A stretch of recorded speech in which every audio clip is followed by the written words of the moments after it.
Tap into your courage and do it anyway. There's something that you want to do. I know it. I can feel it. I can see it. I can hear it. But you're afraid. Or there's something that's happening that's disrupting your life right now, but you're afraid to make any choices, to do anything.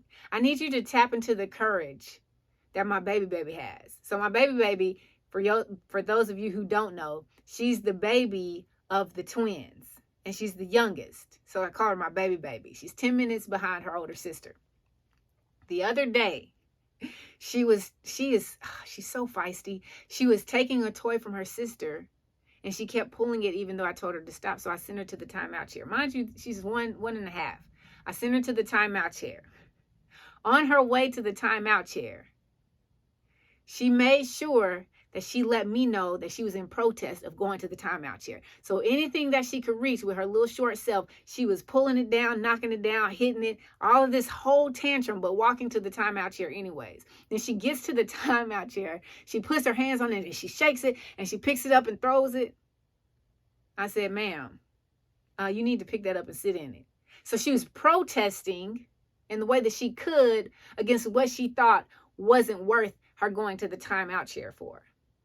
And even though I'm so much bigger than her, she had the courage to protest anyways. There's something in your life right now that's so much bigger than you. It looks like a giant is towering over you, and you're afraid of it. And it's stopping you in your tracks, but you need to have the courage to protest against it anyways.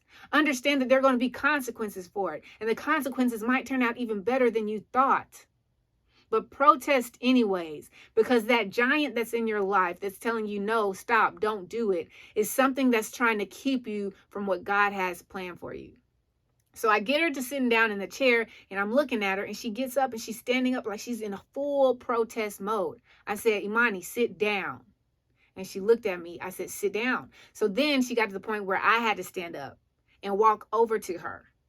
And when I got to her, my baby, who's all of like, I don't even know if she's 2 feet tall, she stands up and she looks at my feet and she looks up at me, squints her eyes and looks back down at my feet. If you've seen the Kings of Comedy stand up, when Bernie Mac was talking about the little girl downstairs getting milk cookies, that's exactly what she did. Baby looked at me like I was short. She was like, oh, you telling me you want to come? I said, sit down.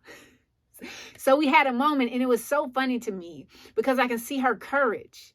Like she's challenging things in life already. And there's going to be times in her life where somebody or something's going to tell her no, but she has the courage to challenge it anyways. And that's what I want you to have today. I want you to have the courage to challenge any and everything and everybody that tells you no, that's going against what you believe you need to be doing, that's going against what you believe you need to be saying, and going against what you believe and how you believe you need to be living.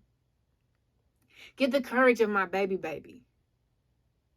Look that thing that's this huge mountain. Look it up and down like it's short and be like, oh, you think you're going to stop me? And realize that the power that's within you is bigger and greater than this thing that's scaring you, than this mountain, than this giant. And that you can take it down. But you just have to step into your courage and set your fear aside. Because God hasn't given us a spirit of fear, right? We have a spirit of power and of love and of sound mind. 2 Timothy 1:7. And that's the type of courage that you have to live every single day of your life with. And you have to understand that you are powerful. You have to understand that you are wise. That you have a mindset that can do and create anything for you as long as you tap into it and feed it the right things. And you have to understand that you are love. And so once you give off love, you will attract love.